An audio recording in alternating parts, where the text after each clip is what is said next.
UAS Manajemen Pendidikan oleh Niwayan Poppy Handayani kelas 7B. Perencanaan dalam manajemen pendidikan. Perencanaan adalah salah satu tahapan penting dalam manajemen pendidikan.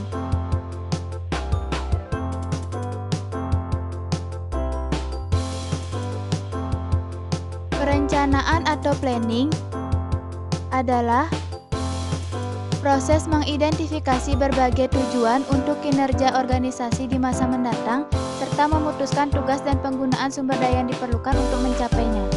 Perencanaan ialah fungsi manajemen yang harus bisa menjawab rumus 5W+1H, yaitu what, apa yang harus dikerjakan, why, mengapa pekerjaan itu harus dilakukan, who, siapa yang akan mengerjakan, when, kapan pekerjaan tersebut dikerjakan, where, di mana pekerjaan itu dilakukan, how, bagaimana cara mengerjakannya, di mana pertanyaan-pertanyaan tersebut akan menentukan sebuah organisasi dalam mencapai tujuan.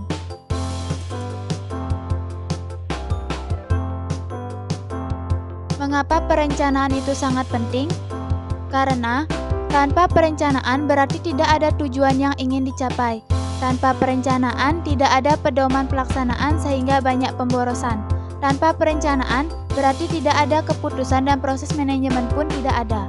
Jadi perencanaan adalah pekerjaan mental untuk memilih sasaran, kebijakan, prosedur, dan program yang diperlukan untuk mencapai apa yang diinginkan pada masa yang akan datang.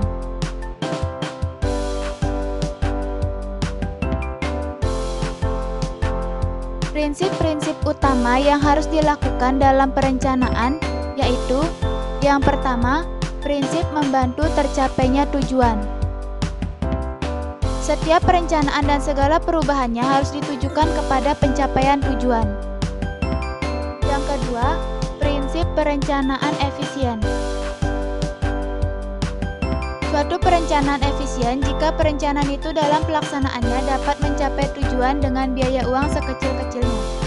Yang ketiga, prinsip pengutamaan perencanaan.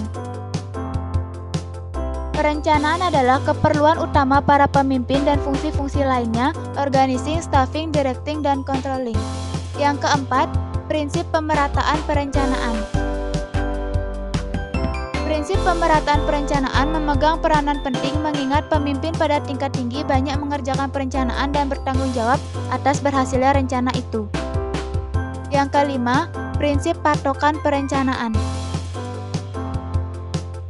Patokan-patokan perencanaan sangat berguna bagi ramalan sebab premis-premis perencanaan dapat menunjukkan kejadian-kejadian yang akan datang. Yang keenam, prinsip kebijaksanaan pola kerja. Kebijaksanaan ini mewujudkan pola kerja, prosedur-prosedur kerja, dan program-program kerja tersusun. Yang ketujuh, prinsip waktu.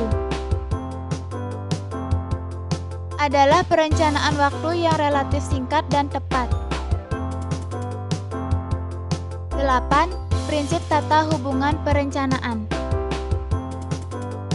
Perencanaan dapat disusun dan dikoordinasikan dengan baik jika setiap orang bertanggung jawab terhadap pekerjaannya dan memperoleh penjelasan yang memadai mengenai bidang yang akan dilaksanakannya. 9. Prinsip alternatif. Alternatif ada pada setiap rangkaian kerja dan perencanaan meliputi pemilihan rangkaian alternatif dalam pelaksanaan pekerjaan, sehingga tercapai tujuan yang telah ditetapkan.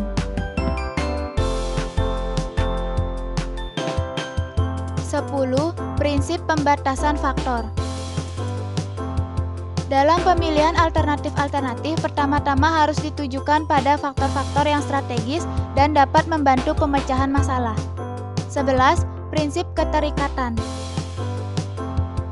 Perencanaan harus memperhitungkan jangka waktu keterikatan yang diperlukan untuk pelaksanaan pekerjaan. 12. Prinsip fleksibilitas. Perencanaan yang efektif memerlukan fleksibilitas tapi tidak berarti mengubah tujuan. 13. Prinsip ketetapan arah. Perencanaan yang efektif memerlukan pengamatan yang terus-menerus terhadap kejadian-kejadian yang timbul dalam pelaksanaannya untuk mempertahankan tujuan. 14. Prinsip perencanaan strategis. Dalam kondisi tertentu, manajer harus memilih tindakan tindakan-tindakan yang diperlukan untuk menjamin pelaksanaan rencana agar tujuan tercapai dengan efektif.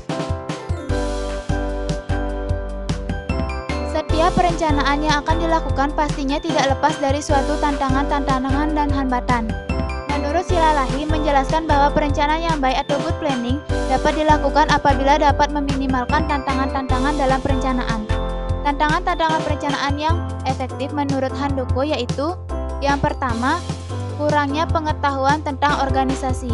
Para manajer tidak dapat menetapkan tujuan-tujuan yang berarti bagi satuan-satuan kerja mereka tanpa mempunyai pengetahuan tentang pekerjaan, satuan kerja, dan organisasi secara keseluruhan. Yang kedua, kurang pengetahuan tentang lingkungan. Para manajer sering kurang memahami lingkungan eksternal organisasi seperti masyarakat, peserta didik, pendidik, lembaga-lembaga pendidikan, dan sebagainya, sehingga menjadi bingung tentang arah yang diambil dan enggan menetapkan tujuan yang pasti. Yang ketiga, ketidakmampuan melakukan peramalan secara efektif. Rencana-rencana dibuat tidak hanya didasarkan pengalaman masa lalu, tetapi juga peramalan kondisi-kondisi di masa yang akan datang. Yang keempat, kesulitan perencanaan operasi-operasi yang tidak berulang. Dalam organisasi, banyak operasi-operasi yang hanya berlangsung dalam saat tertentu saja yang tidak akan berulang pada saat-saat yang lain, namun perlu direncanakan. Para manajer sering melupakan hal ini. Yang kelima, tentang biaya.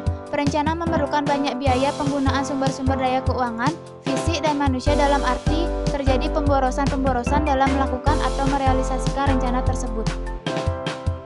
Yang keenam, takut gagal. Para manajer sering memandang kegagalan sebagai ancaman terhadap keamanan jabatannya, penghargaan, dan respek orang lain terhadap dirinya. Hal yang demikian ini membuat para manajer enggan mengambil resiko dan menetapkan tujuan tertentu.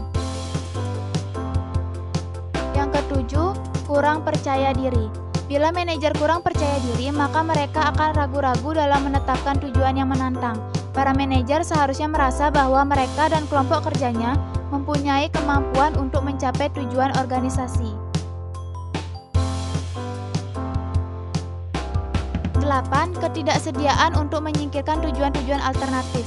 Para manajer sering sulit untuk menerima kenyataan bahwa mereka tidak dapat mencapai semua hal yang penting baginya. Akibatnya mereka menjadi enggan untuk terikat pada satu tujuan karena harus menyingkirkan berbagai alternatif lainnya.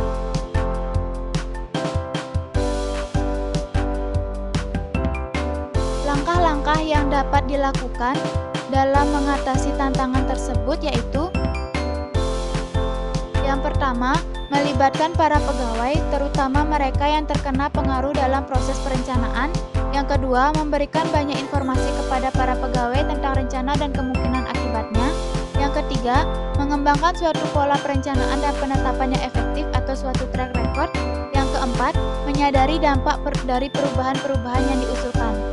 Cara lain yang dapat ditempuh untuk mengatasi tantangan dalam perencanaan yaitu: yang pertama, pemahaman maksud, tujuan, dan rencana. Yang kedua, komunikasi dan partisipasi. Yang ketiga, konsistensi, revisi, dan pembaharuan. Yang keempat, sistem penghargaan yang efektif. Sekian penjelasan dari saya dan terima kasih.